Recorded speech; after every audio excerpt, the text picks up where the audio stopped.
Shalom Bapak Ibu, Saudara-saudara yang diberkati oleh Tuhan.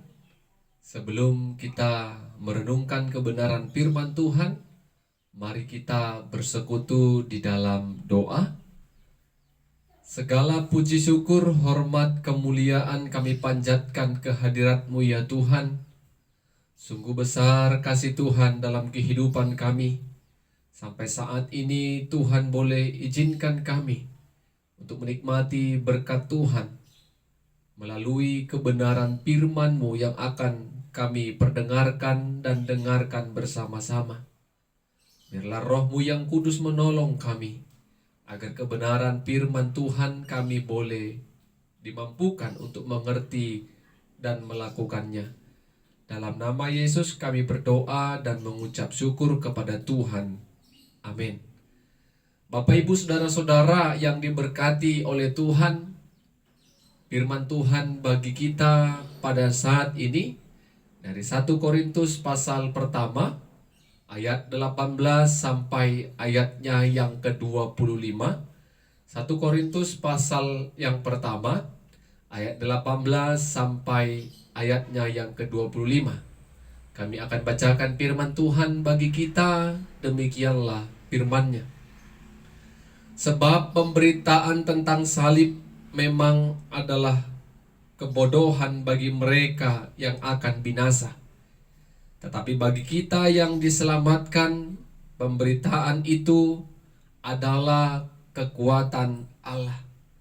Karena ada tertulis, aku akan membinasakan hikmat orang-orang berhikmat, dan kearifan orang-orang bijak akan kulenyapkan. Di manakah orang yang berhikmat? Di manakah ahli Taurat? Bukankah Allah telah membuat hikmat dunia ini menjadi kebodohan? Oleh karena dunia dalam hikmat Allah tidak mengenal Allah oleh hikmatnya, maka Allah berkenan menyelamatkan mereka yang percaya kepada pemberitaan Injil. Orang-orang Yahudi mengkehendaki tanda, dan orang-orang Yunani mencari hikmat. Tetapi kami memberitakan Kristus yang disalibkan. Untuk orang-orang Yahudi suatu batu sandungan, dan untuk orang-orang bukan Yahudi suatu kebodohan. Tetapi untuk mereka yang dipanggil, baik orang Yahudi maupun orang bukan Yahudi, Kristus adalah kekuatan Allah dan hikmat Allah. Sebab yang bodoh dari Allah lebih besar hikmatnya daripada manusia, dan yang lemah dari Allah lebih kuat daripada manusia. Amin.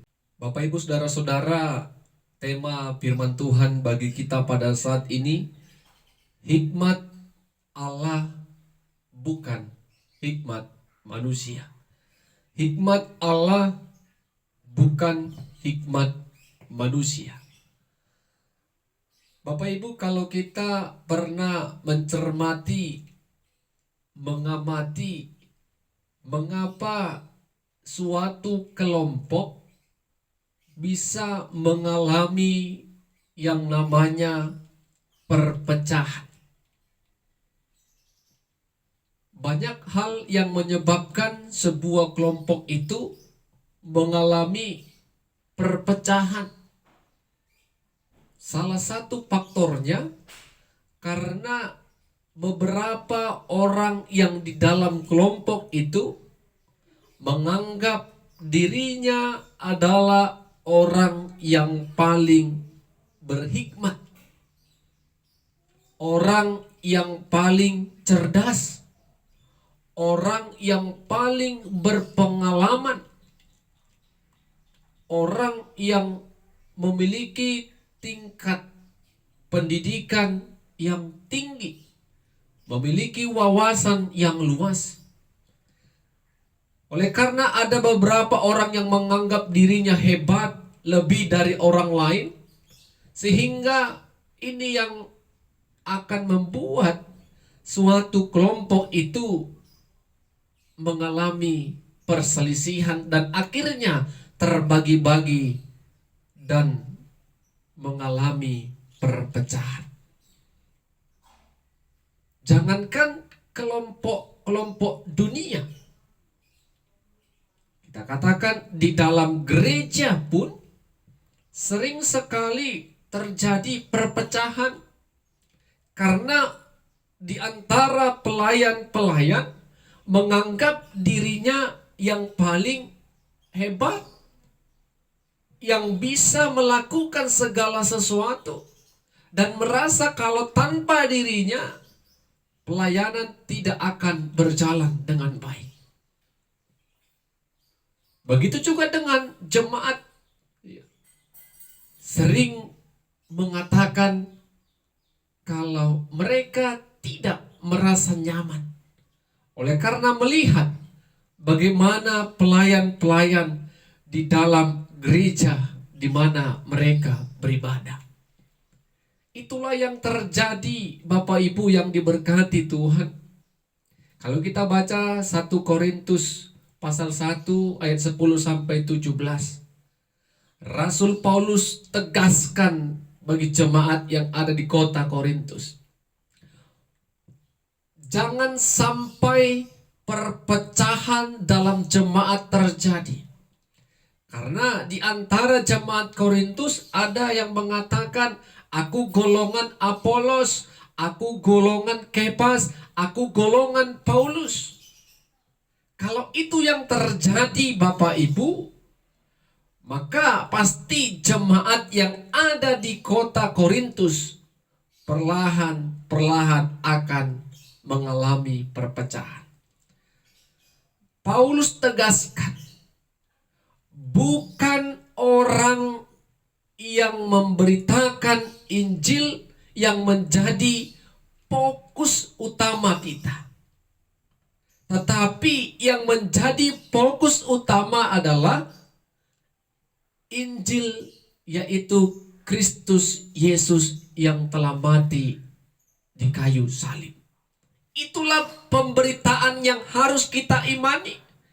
Bukan persoalan siapa yang memberitakan, dan orang yang memberitakan itu seolah-olah kita agungkan, kita kagumi, dan kita hormati melebihi dari Injil yang telah disampaikan kepada kita. Tak kalah juga di gereja sering kita mendapatkannya Bapak Ibu. Datang jemaat, aku suka pendeta A. Datang pelayan majelis, aku suka pendeta B. Datang yang lain, aku suka pendeta J. Yang menjadi kesukaannya adalah orang yang memberitakan salib Kristus. Orang yang memberitakan Injil. Kalau itu yang kita kerjakan, maka lambat laun akan terjadi perpecahan. Kalau setiap jemaat dan para pelayan fokus dan terarah kepada siapa? Tentu kepada Kristus Yesus yang merupakan Injil, yang menjadi pusat pemberitaan yang disampaikan oleh pelayan-pelayan Tuhan. Jadi fokus kita adalah Tuhan Yesus yang telah mati di kayu salib, yang telah menyelamatkan kita, dan itu yang disebut sebagai Injil. Sehingga Bapak Ibu yang diberkati Tuhan, kalau Injil menjadi pusat perhatian kita dalam sebuah pelayanan, maka tidak akan terjadi konflik di antara kita.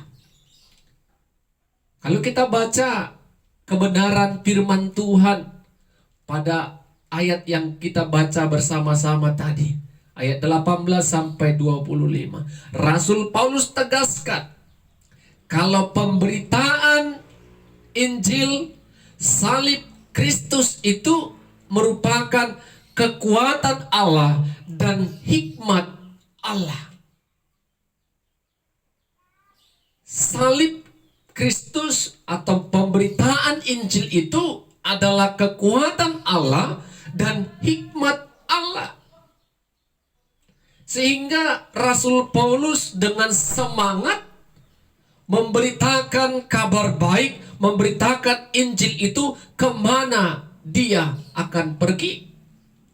Walaupun bagi sebagian kelompok seperti orang Yahudi katakan pemberitaan Injil itu seperti sebuah batu sandungan. Bagi non-Yahudi, pemberitaan Injil itu seperti sebuah kebodohan. Orang-orang Yahudi mencari atau meminta tanda. Orang-orang Yunani mencari hikmat. Bukan Kristus yang dicari. Bukan Kristus yang menjadi tujuan dari pemberitaan yang disampaikan oleh Rasul Paulus. Jadi Rasul Paulus juga katakan, Bapak Ibu Saudara-saudara, hikmat yang dimiliki oleh manusia yang tidak berkenan di hadapan Allah akan dilenyapkan. Begitu juga dengan kearifan, akan dimusnahkan.